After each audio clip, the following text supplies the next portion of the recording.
My family loves boneless chicken breasts. They are easy to prepare and you can do so much with them. I'm going to show you 4 different ways of using boneless chicken breasts.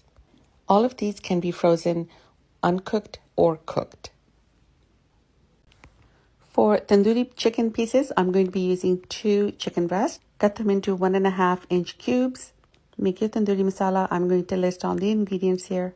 Mix it really well, add all your chicken pieces, and coat them really well. Wear a glove. You're going to have red hands. Add some yogurt that will tenderize the meat. Spread the pieces on a tray and freeze for about 6 to 8 hours or overnight. Once frozen, go ahead and add them to your Ziploc bag or anywhere else you like to store them.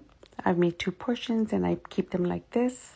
You can use these chicken pieces for tandoori chicken or for butter chicken.